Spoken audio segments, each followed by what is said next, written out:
We are so happy to be here with you today. I'll give you a little bit of an overview of what we're going to talk about, which is this conversation we have for you today is really driven by a research project that is ongoing in collaboration very much with a number of stakeholders across the state in Minnesota. So I like to give a little bit of background that motivates how we came to this topic of data centers, which many of you in the room and online may be thinking, you're reading lots of articles about it, or maybe are directly interacting with this in your professional experience.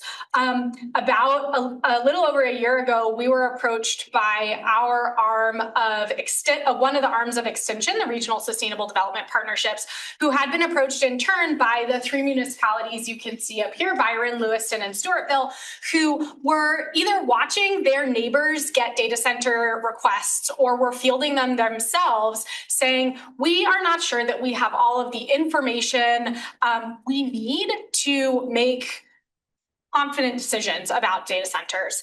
And so we started this year-long project funded by the Institute on the Environment, really to try to focus on the role of local governments within this kind of landscape of data centers and the opportunities that they have to influence decision-making processes.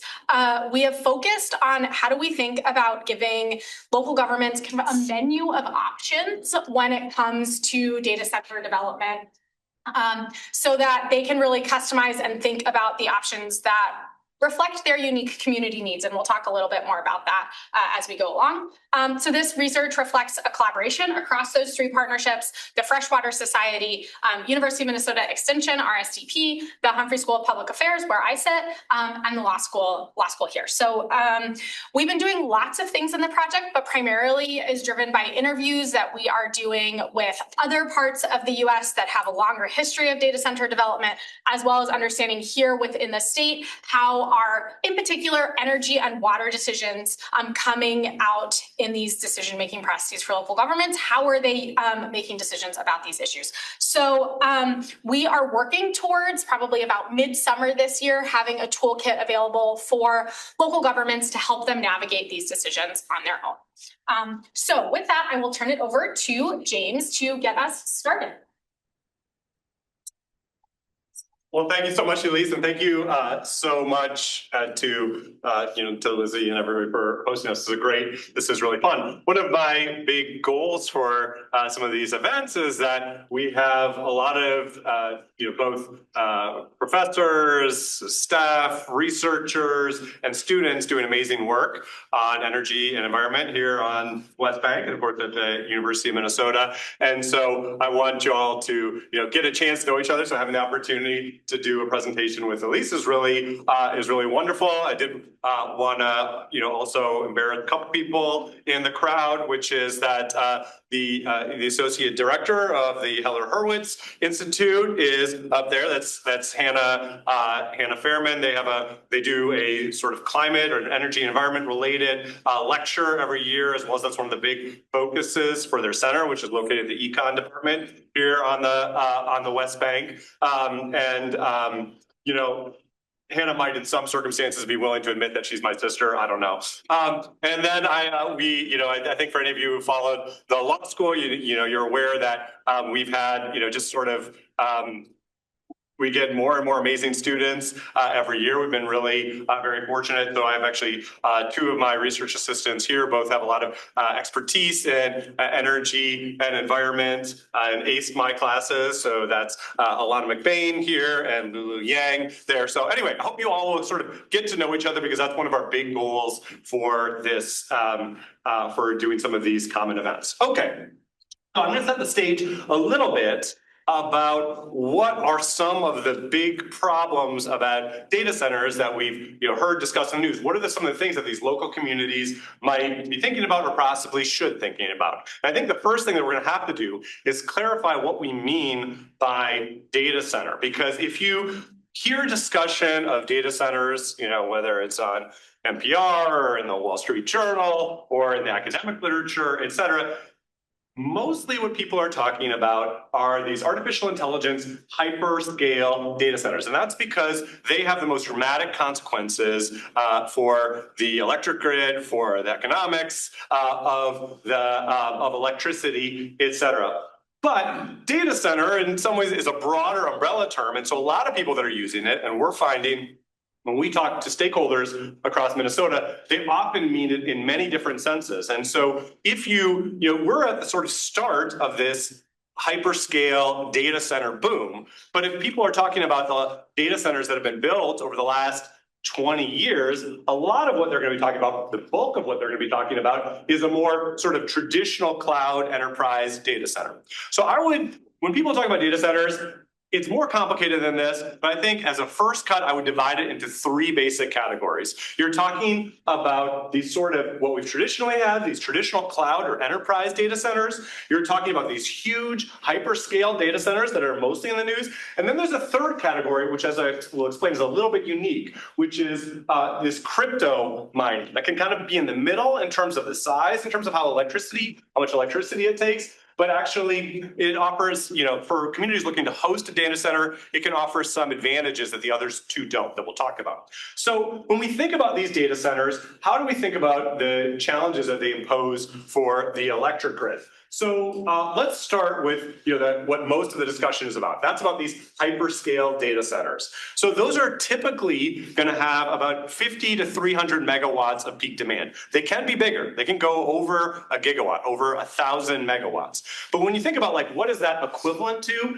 that's basically, think about a megawatt being basically equivalent to 1,000 people in a city. So if you're talking about a 50 megawatt facility, you're talking about electricity demand it's more complicated than this, but is roughly comparable to a city of 50,000 people. And if you're talking about a 300 megawatt campus, you're talking about a facility that by itself uses as much electricity as a city of 300,000 people. So that's why I would give an example of, that's kind of like St. Paul. Imagine that you have a new St. Paul pop up on the grid. That's how much power these facilities demand. Now that's the top end of the 300 megawatts. You want to think of a 100 megawatt campus, maybe that's like Duluth or Rochester.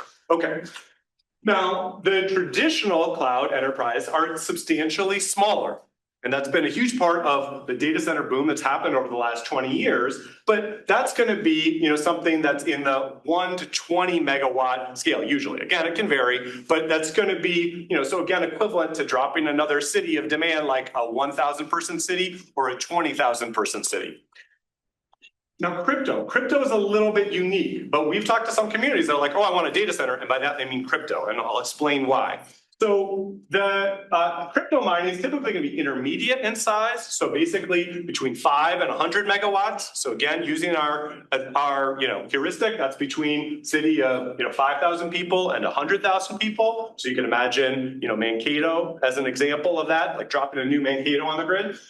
The reason that some places might be willing to consider crypto mining, but not these traditional data centers, is because crypto mining tends to be more willing to turn off power to the facility when there's a shortage of power. They tend to be more willing to say, you know what, I'll participate in demand response, where I will turn off my facility when the grid is under stress and we really need extra power, or even I'm willing to turn off my power to my facility anytime electricity prices gets too high, which basically, helps lower prices for other people. Why are they willing to do that? Well, typically electricity is one of their biggest costs. And so they just, are happy to find any way to save money on electricity.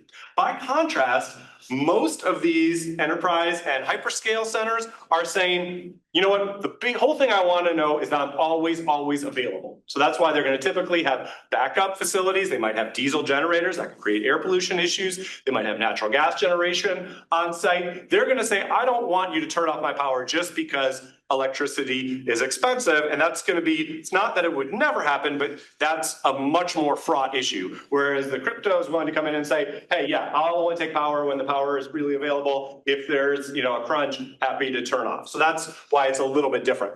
Now, I think mostly people aren't talking about that. When somebody starts talking about data centers, you just want to know, are you talking about the small ones, talking about the big ones that actually most of the news is currently about, or are you talking about crypto, which is a very different sort of economic proposition. Okay, so where are data centers built across the United States? And what you can see here is that they are geographically concentrated in a couple locations. The biggest center of the data center boom is Northern Virginia. And you actually see here in Northern Virginia, that's basically we have, over 3.5 gigawatts, so over 3,500 megawatts, like a city of, 4 million people there, right, in Northern Virginia of electricity demand. That's how much electricity demand there is.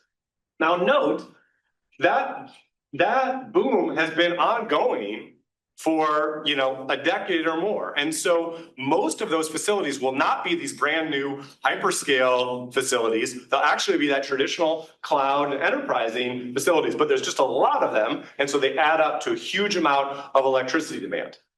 Then what you can see going in around the country is certain, hyperscale data centers located in certain places. As we'll see, they typically are going to be located where there is, access to electricity, access to land, and so they're going to follow the transmission network, as we'll talk about in a second. One of the big centers that currently we're seeing a lot of demand go in is Texas, but historically there's been a lot of data center development in California. You see a lot in Arizona there as well. Okay, so let's zero in a little bit on what some of those key infrastructure needs are for these projects. And what we see is, this is, when NREL, right, does a map of where are data centers going in, where might they go in, they are going to put up this kind of map where they're going to show in white there, that's where you have fiber optic cable, and in those colored lines are transmission lines around the country. And what you see here is that the biggest transmission lines, of course, are in the eastern side of the country. And so that's where you're getting those red lines that are going to have transmission over 735 kilovolts. Okay, if you come out to the Midwest, you'll see that the biggest here tends to be that light orange, which are 345 kilovolts. So we have lower voltage transmission here in the Midwest than they do on East. And then you can see that as you get to the West and to the Rockies, even the Great Plains, the transmission network gets sort of sparse. And so as we'll see, there's a lot of interest in developing new data centers, before it gets sparse, but basically on that sort of western edge of the strong network along those 345 kilovolt lines. One reason for that potentially is that there's a lot of renewable energy development in the country. If you look at where renewable energy development would happen, it's mostly in that swath from Texas up through the Dakotas, right? And, going into Minnesota, Iowa, et cetera. And so that's the place where, you still have a grid, it's kind of the edge of the grid, and that's where people are looking at doing a lot of development. Now, this project, of course, is, by the way, this is super nerdy of me. I'm the kind of person who takes pictures of power lines on vacation. I just love power lines. It's not what everybody would do, but that's fine. So if you're ever looking at a power line like me and contemplating it, and you're wondering, like, is this one of those really high voltage lines or not? So by the way, I'm not talking about the distribution lines that reach your house. Those are obviously very low voltage. These are, 1,000 times higher, right? And these voltage lines, you can actually tell how the voltage of it typically by counting the number of insulation discs to the line. So those 345 kilovolt lines, as we'll see, they're not everywhere in Minnesota. But if you're in the metro area, this is where, of course, we have the densest web of power lines. And you're wondering, like, is that a 345 kilovolt line? Typically, these are rough numbers, and there's different kinds of insulators that are used, but you'd see like 18 of those discs. Right? So you'd see a bunch of those discs. If it's got fewer discs, that probably means it's a lower voltage transmission line. Sorry, that's a very nerdy aside, but this is a little insight into how my mind works. Okay, so if we zoom in a little bit, you'll see again what I just described, which is that transmission lines, of course, they're going to intersect where we have a lot of power, but then they're sort of unevenly distributed across the Midwest. You see those very high voltage transmission lines kind of running out in Chicago. And so to the west, we're mostly, other than this one that goes north, we're talking about 345 kilovolt lines as our strongest lines. We're going to zoom in again. So when we zoom in again to like our study area, think Minneapolis down to Rochester. I realize it's very small lettering, but the very bottom here, that's Rochester. The very top, you have Minneapolis.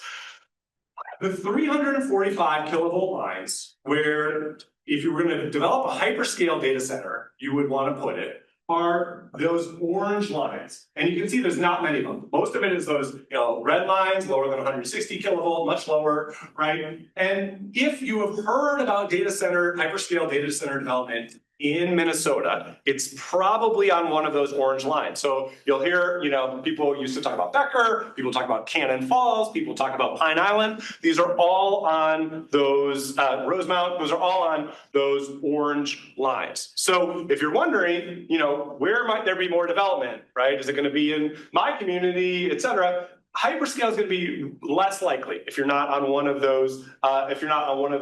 Major lines. You can see there's kind of one big set of orange lines that comes down through Byron here. There's one that goes out to Wisconsin. You have one coming down from Prairie Island, et cetera. But they're not everywhere. Okay, so that's sort of the geography of this hyperscale data center boom and the data center boom more broadly. But what are the kinds of issues that it's creating for the electricity system for other users of electricity? Because we know there's a huge electricity prices are going up. We have an affordability challenge in electricity, et cetera. How does the data center boom affect that? As we'll see, it's complicated. So the first thing to say is they are causing a rapid change to the trajectory of electricity demand, because we've spent like the last 25 years with basically stagnant electricity demand. So we've gotten used to managing a system where electricity demand doesn't change that much year to year, okay? And you can see that flat line there from, basically from the early 2000s to almost now. We are just starting to see pick up that electric demand, and now all the projections are for a lot more electric demand going forward. Rapidly rising electric demand. Okay, if we were thinking about like a normal commodity, like apples or something like that, you might say, okay, if there's gonna be more demand for electricity, that means our prices are gonna go way up. As it turns out, it's more complicated with electricity because most customers are receiving electricity under a regulated rate system where the utility makes some investment to serve its new customers, but then it charges those customers to ensure it recovers its costs. And the consequence of that is if you have a new customer, yes, you're going to have to make investments to serve that new customer. But they're a new customer that's paying not just for whatever is necessary to add them to the grid, but also share the shared costs of the grid in general. And so historically, there's definitely exceptions to this, but historically, generally speaking, as you're adding power demand, you tend to get lower electricity prices. Okay, and so Lawrence Berkeley Labs just did this, did a study, of the sort of recent change in electricity prices. And it basically found that historic pattern so far has roughly held, which is to say, if you look at the 50 states and you divide them into which states have growing demand for electricity and which states have falling demand for electricity, so growing on the right side here, falling left of the zero line there, and you look at what the effect has been on electricity prices, and I'm sorry, this is just not actually, it can't completely isolate effect. So if you look at what happened to electricity prices, what you see here is that typically the places that added electricity demand, prices went down. Typically the places that where electricity demand fell, prices went up. And again, this isn't so surprising because basically when electricity demand falls, the utility has to charge more to each user to ensure it recovers its cost. It's not like a normal business that can't do that. And similarly, when it has more electricity demanded, typically that means it can spread out the price of that electricity over those other users. Now, there is good cause to worry that if it still might be that a new hyperscale data center close to you would raise prices. And the biggest, there's a lot of different potential concerns, but the biggest single concern that I would be worried about, and the regulators seem to be worried about, is the idea that the utility, as it's supposed to do, would build infrastructure to serve that load, but then that user would not want as much electricity as advertised. And the reason that's such a huge problem is because, again, the utility typically gets to recover its rates. So if it built a lot of expensive new infrastructure, it's going to charge whoever's there to pay electricity. And that's great if there's a new electricity user that is going to pay most of that cost. But if that user doesn't show up for some reason, uses less power than was imagined, closes down early, doesn't actually ever complete the facility, that would be a potentially a disaster for the other consumers that are now on the hook paying for that extra infrastructure. And so know that that problem is basically biggest if there's some kind of data center bust. Right? And so I think, the fact that this has worked out so far, and it's more complicated than that, but let's say, there's a lot of argument about that, but let's say that you thought it had worked out so far, doesn't imply that it would work out in the future if there was some kind of, because we've had ongoing ramp up in need for electricity for data centers. And it's not, we don't know, we can't predict the future about whether that would happen in the future. And regulators are aware of this. And so if you look at what they have put in hyperscale electricity, hyperscale data users in their tariffs to protect consumers, most of it is about ensuring that the other consumers aren't hurt by a bust. So what kind of protections do they put in? This is from the Rocky Mountain Institute. They looked at a bunch of these tariffs and they basically, it's listing here of across those 65 tariffs, how often did they have some of these provisions that are designed to protect other consumers? So one thing that they would do is have a minimum contract term length that basically, it's very simple protection. It basically says, you got to promise to buy electricity from us for the next 10 years so that we can ensure that you're going to pay for the electricity you use and help defray the cost of the system that you share, benefiting other users. Typically, that's going to have to be combined with a minimum monthly billing demand. So in other words, you can't just say like, oh, I'll buy a little electricity from you for the next 10 years. It's going to have to include, I'm going to buy a certain minimum amount each month so that I know that the utility is going to receive compensation for the investments it's making in serving you. All of that, not necessarily helpful if the company goes bankrupt, right? So that's why we're often seeing as well collateral requirements. So you're going to have to give me some kind of financial security or credit information that I know that you will be able to meet this financial commitment that you've made when I, the utility, invest in serving you. And then a couple, other things. One is, okay, if you want to get out, you have to pay us a big payment to cover the costs that, the expected money that we lost when you no longer require electricity. Often that exit could take different forms. It could require shutting down the facility. Could be like, hey, we developed a small modular reactor. We're going to create our own power. We don't need your power anymore. And the utility wants to be protected and say, okay, well, you have to pay me in that sense because I made investments in serving you.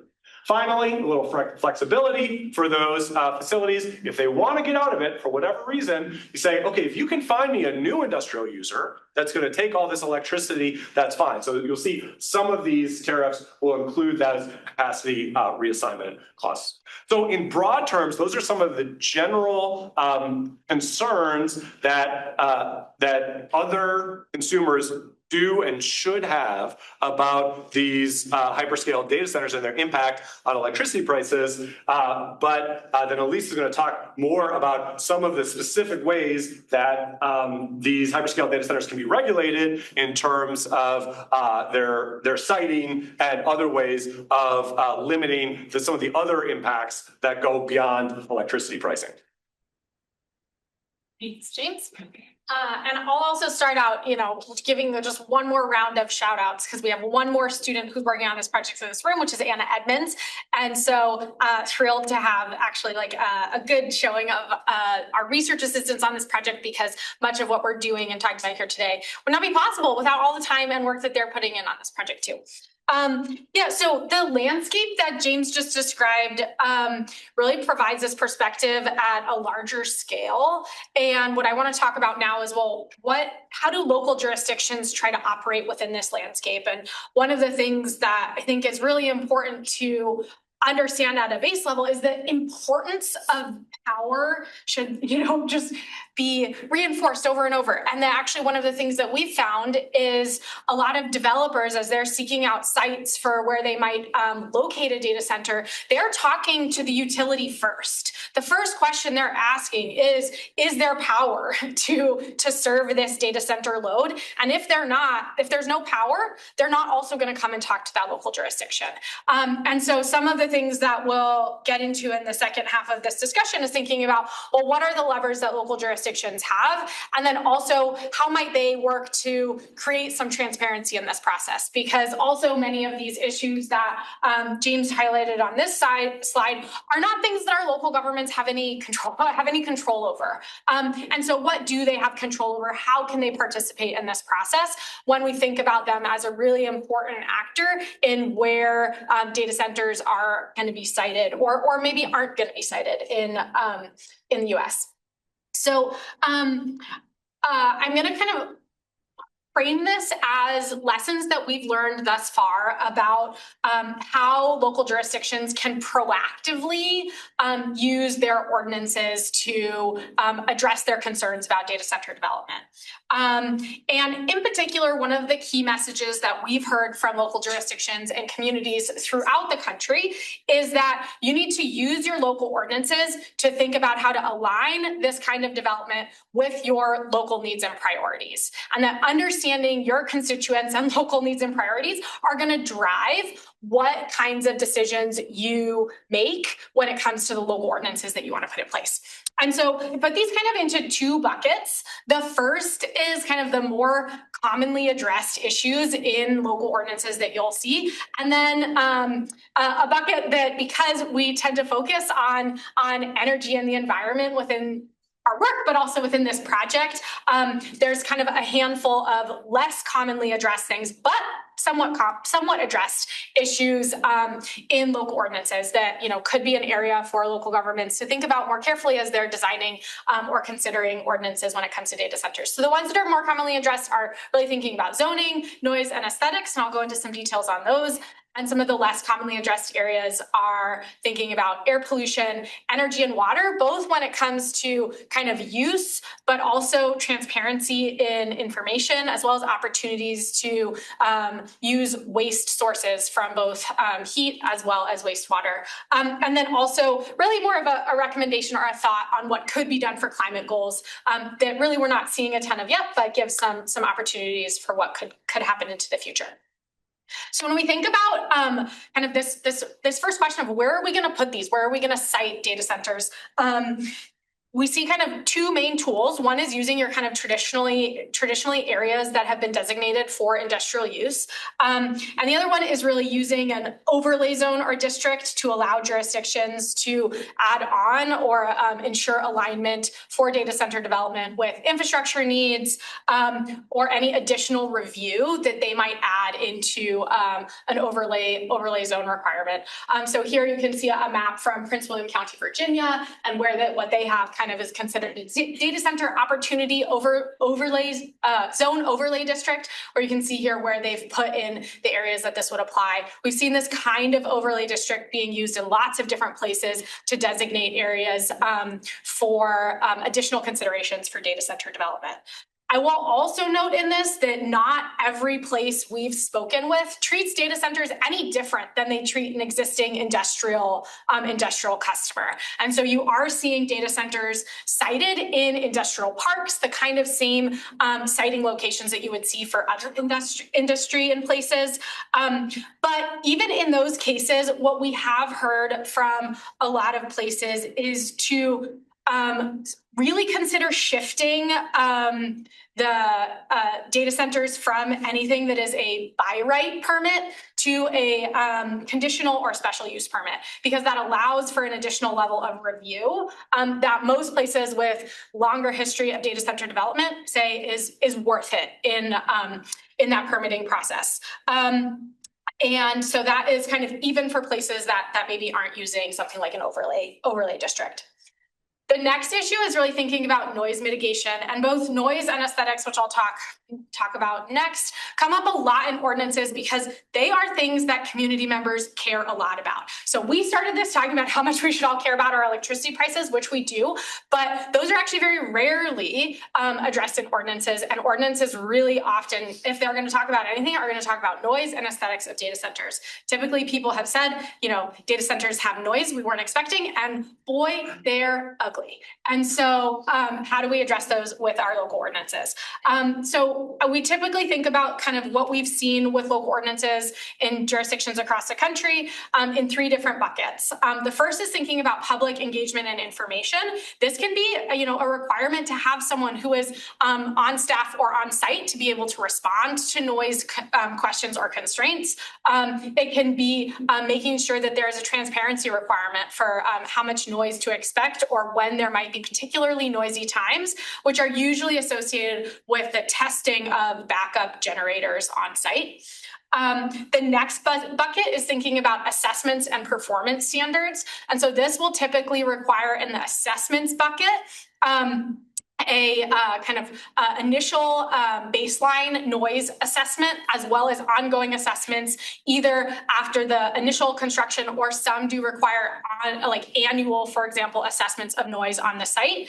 And those go hand in hand with a performance standard for site. How much noise should be allowed, measured in decibels at this site for data centers. And then the last bucket is really thinking about design requirements and operations. And this is where you can think about mitigating noise through things like sound barriers. What can you actually require in the design of a data center to prevent noise from going in particular to neighboring areas? Noise mitigation comes up the most when data centers are closely aligned or in close proximity to residential areas. And so this actually does get back to that initial kind of what kind of data center are you talking about question that James raised in the beginning.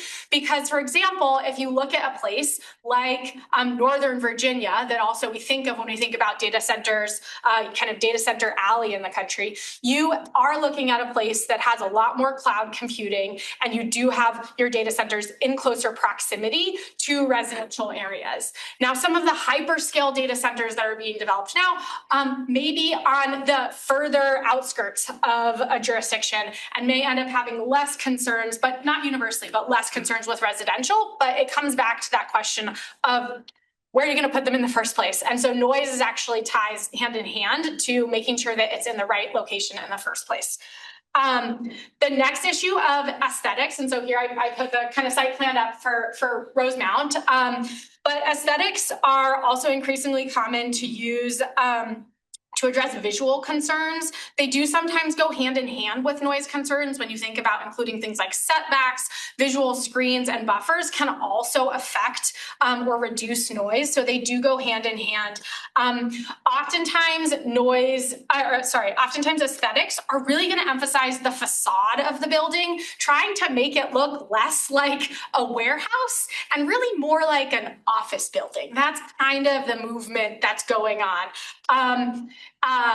Because people have reacted from existing data centers to say, well, it's not often the most pleasant thing to go by on your daily commute or have as your neighbor. And so how do we think about increasing the aesthetics of those? It can also include very specific requirements for fencing materials, things like that, visual screenings using plantings that enable kind of the community surrounding to think that it is a little bit more aesthetically appealing.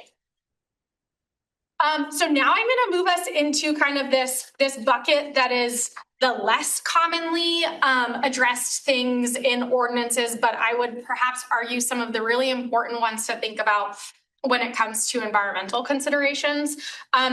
The first one is to think about air pollution, and in jurisdictions that do have a lot of data centers with a lot of backup generators, air pollution is becoming an increasingly popular topic to talk about.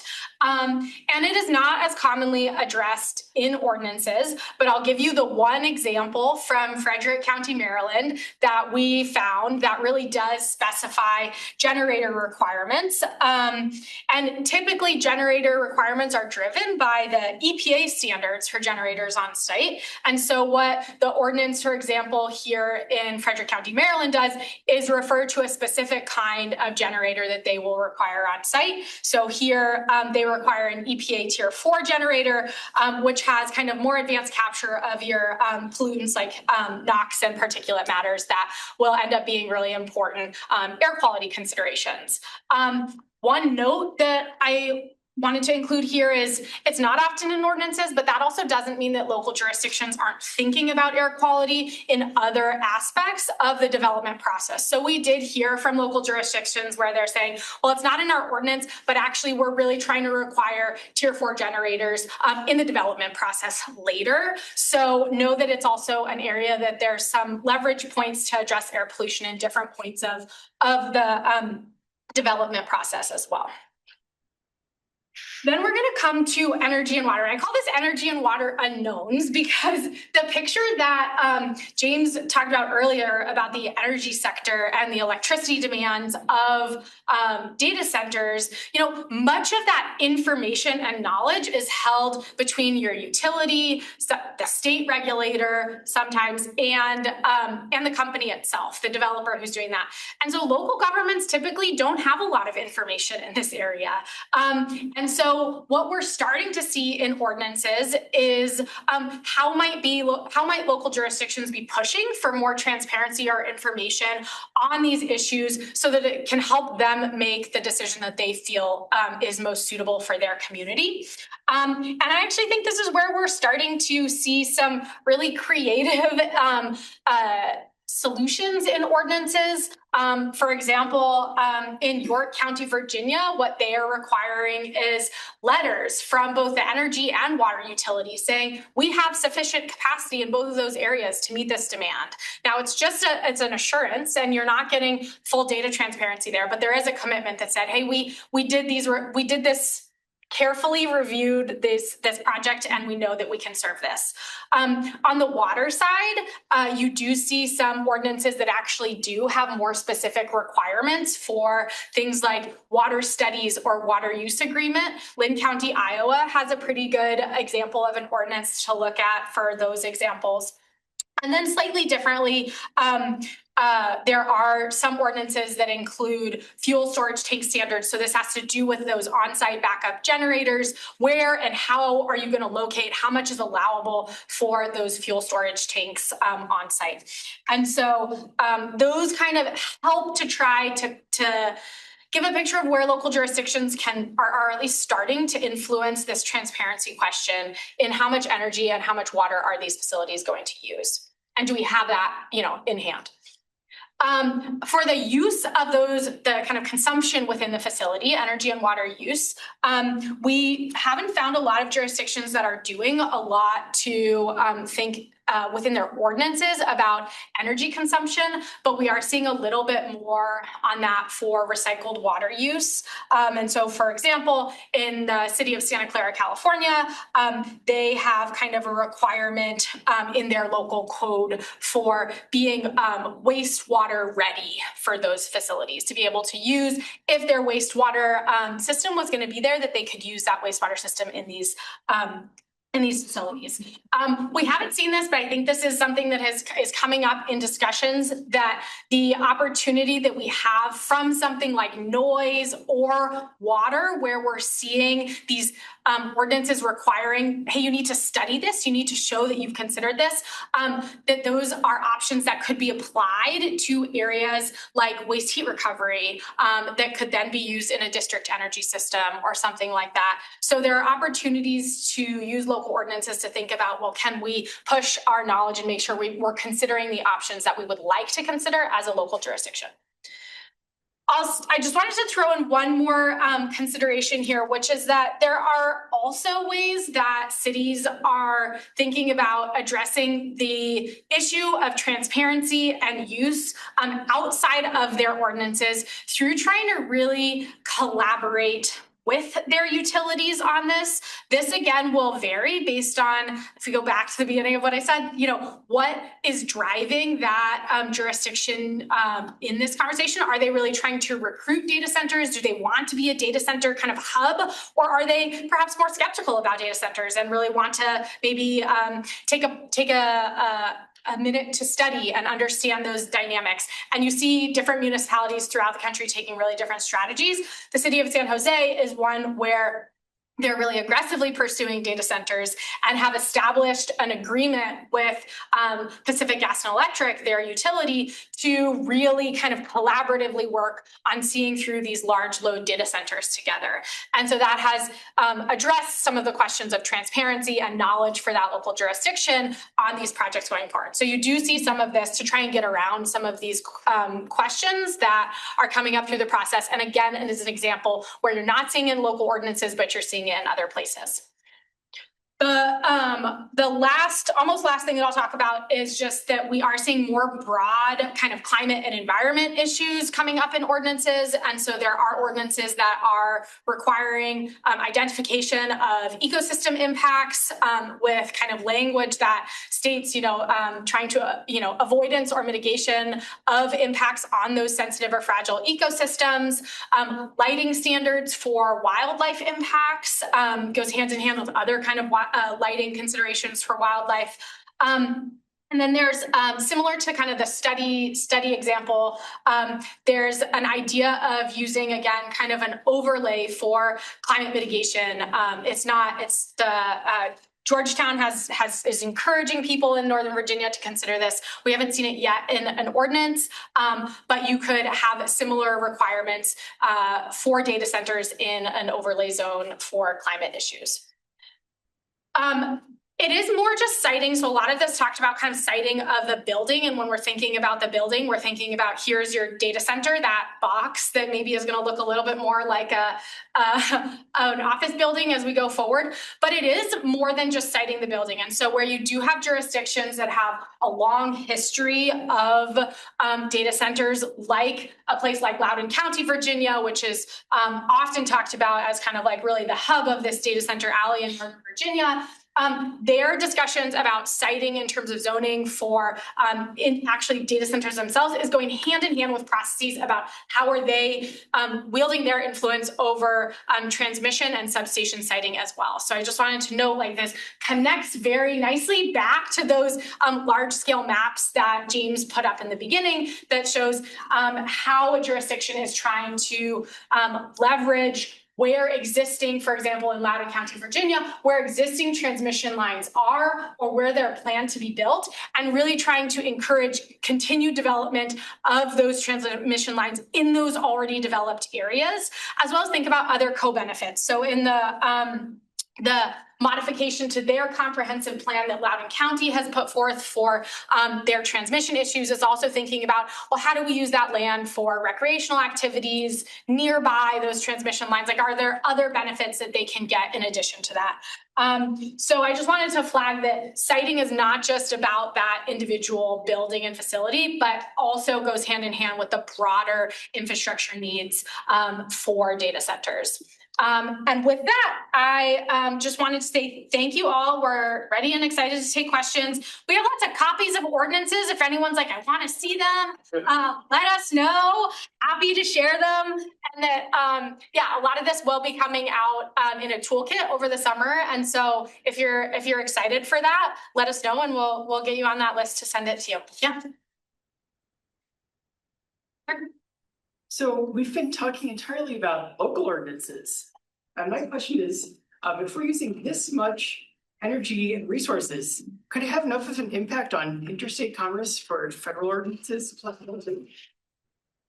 Yeah, I mean, I think it certainly constitutionally could have federal legislation, right? I think the administration said they had this 5-part plan, which is mostly about consumer protection, paying for your own. At this point, it's very vague, and so I don't know, if there's any intent to implement that with legislation, et cetera. But it's focused on the things that you would want it to focus on from an electricity pricing perspective.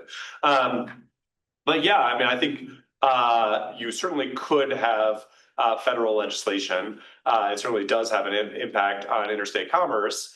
I think most of the impacts would probably be at a state level. And so, although there would be overlap where there's, electricity shared across state boundaries, which it often is. But so you could see, state regulation instead. I'm sure some of the question for federal, if you were to have federal regulation, is does it end up being preemptive, so prevent states from adopting more stringent standards, et cetera? So I'm sure it would be extremely controversial to the extent that they try to do it, but it could be done constitutionally.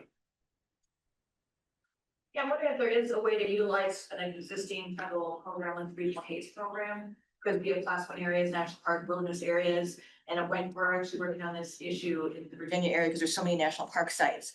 But I'm wondering if there's a trigger for some of the air pollution impacts to like bring that under the Regional Haze Program, and every state has to put together a regional haze plan to deal with air pollution in their state. So it just might be another legal tool to use if you're looking at some of these. Yeah, undoubtedly, one of the biggest sort of legal battles currently is about permitting for, facility. There's a number of these XAI facilities where they have basically, brought in a bunch of temporary natural gas generators. And there's a question about, well, does that amount to a new stationary source? Is it basically like you build a new natural gas power plant there without doing the required Clean Air Act permitting? I think they're concurrently going through the Clean Air Act permitting process, so I don't know how those will work out, but that's gonna be a big legal fight either way. And, there's gonna be a lot of fights about, it's interesting. Most of these facilities are using diesel generators, right? Which is diesel, the reason they do that is because you can store diesel on site. And so you can guarantee we're always up, even if the power goes down, we're always up. They'd be a lot cleaner if they had natural gas backup generators and that you would have fewer of those air quality problems. But I guess maybe some of the perspective of these facilities is, well, we don't control supply to natural gas because that's done by the utility as well. And so if we're worried about our electricity being cut off, we're also worried about our natural gas being cut off. But there's a number of things that could be done in theory to limit the air pollution impact, which, as Elise says, is mostly driven by testing because they're tested how often these. I can't remember, but more frequently than you might. That's the note. The noise thing is a real issue, and it's not about the generators being used because there's any operational requirement for them. It's because they have to be tested every so often, and so that creates both noise and air pollution concerns because diesel generators just aren't very clean compared to to some of the alternatives. But I think there's potentially some room for solutions here. But so far, when we talk to people, it's like they want diesel generators because they want to be sure that they're always on.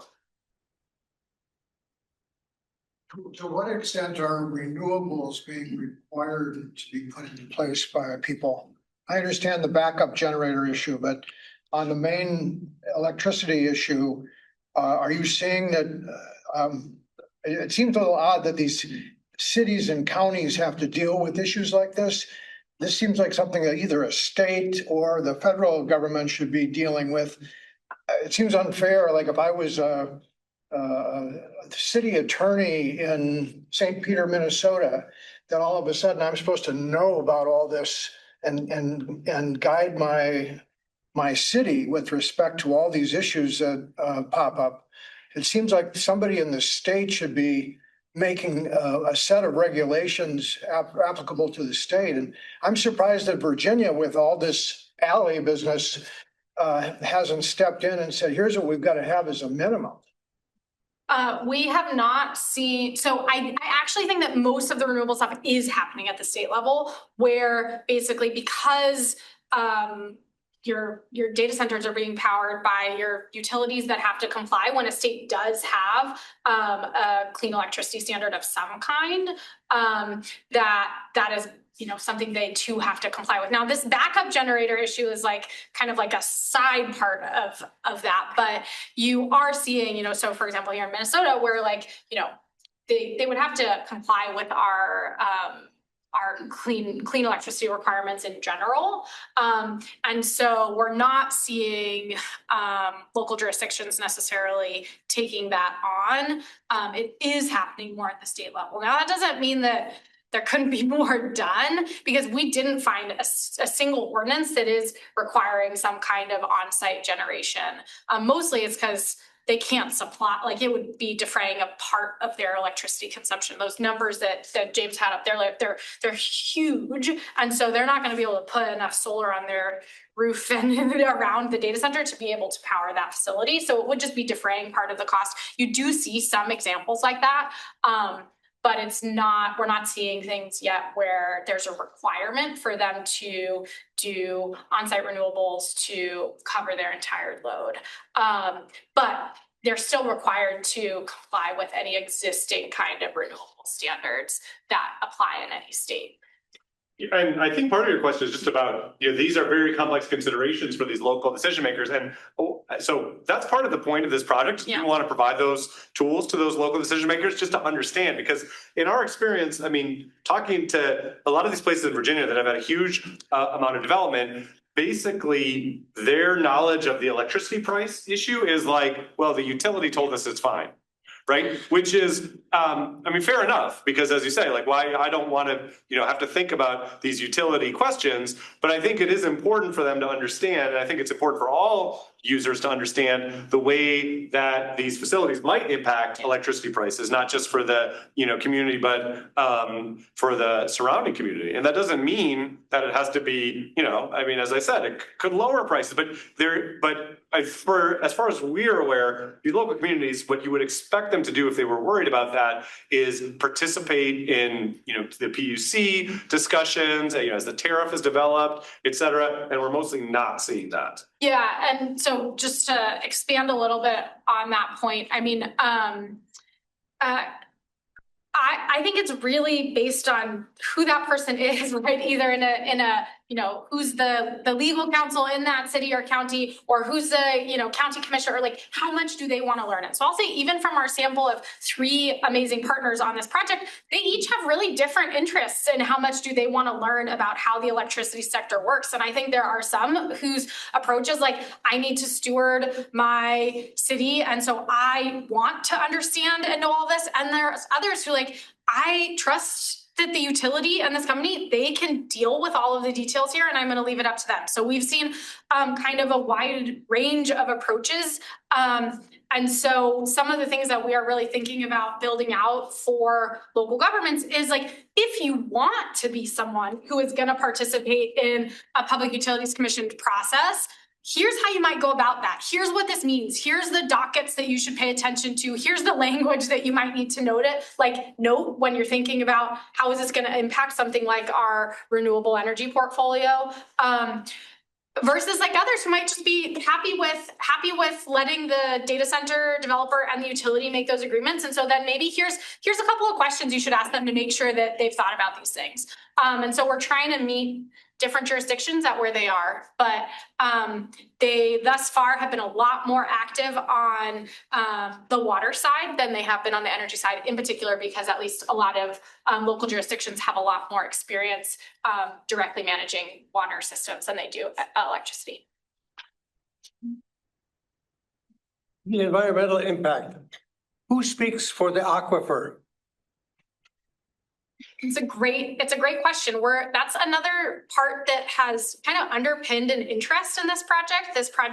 The part we haven't gotten to in this project is really trying to look at this regionally, because if you think, especially for data centers that are using a large water demand, it's going to matter that there's 3 facilities versus 2 facilities. What someone else is using in groundwater is going to affect what others can do as well. And so I think there's some questions about how should this be considered on a regional basis. We have found very little examples of this happening nationally. In part, not all places are going to be like Minnesota and using primarily groundwater for something like this. But we think it's a real prime area for conversations within the state to be talking about those shared water resources. So I'll say one of our partners on the project is the Freshwater Society, and they're really spearheading some of those conversations. So who speaks maybe is still a question we don't quite know, but that there's potentially better avenues for thinking about how we have collective conversations about that. And when you say, yeah, so I mean, what is rare is we don't see, regions that share an aquifer making common decisions about siting, for instance. And, it's also important to note there are trade-offs, of course, between the electricity side and because, we've seen examples where town comes and says, hey, we don't want you to use that much water for cooling. And the data center says, no problem, we'll go with, electric only cooling. And that just, it significantly increases the electricity use, but it does avoid it. And I mean, it's interesting. Part of what we're trying to give local communities here is the ability, knowing what to ask for. And because, again, I think because we're still in a boom of this. I mean, we're seeing lots of examples where you come to the data center developer with 3 pages of demands and they look at it and say, okay. And so basically, to me, that suggests you need 6 pages of demands. Well, what are the things that you need to know what to ask for? And so that's part of what we're trying to accomplish here. Yeah. We're at time. We could do one more question, if that's okay. I know you had your hand up earlier. I didn't want to. I was wondering, it's a 2-part question, but they're quick. Well done. With respect to the water issue, is this just consumption or is it also pollution? And then the second question is, I'm curious whether there's been a standard developed or standard metrics around the noise issue.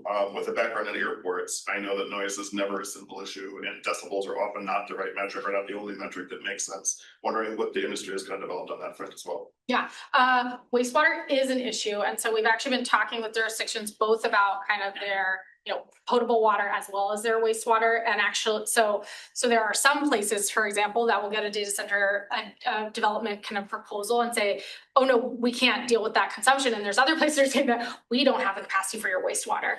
So we do have examples of places where they're collaborating with a developer to expand their wastewater treatment options. So it's both the treatment capacity, but also one of the other big issues that's coming up is the conveyance systems, making sure that from that site you can actually handle that amount of wastewater. Again, this varies substantially based on the type of cooling system that ends up being used in a data center.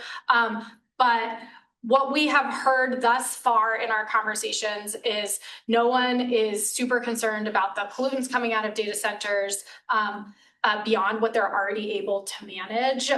There are some places that will require pretreatment if they do have that. So they will require on-site pretreatment before going into the municipal wastewater system. So we're seeing that absolutely. I think it's for some jurisdictions actually more important than the other water considerations, depending on what their capacity for wastewater is. On the noise, I think we haven't done kind of like an overarching, let's study across what decibel level. So I do think, yes, they're primarily using decibels. There are, I think, some common ranges that are coming forth in local ordinances for that. How consistent they are, I actually don't know the answer to that, but they are trying to set those standards using decibels. I don't think there's necessarily a consistent standard that has been set forth, and I think places are borrowing a lot from each other. So those that have set, a noise standard, you then see it repeated in other ordinances as well. Well, thank you all for coming, and thank you, Professor Coleman, Professor Harrington, for a fascinating presentation. I learned a lot. I have my own follow-up questions. If people, we have the room until Like 1:30, so if you want to mingle and talk, not to put you guys on the spot, but we have. So thank you very much.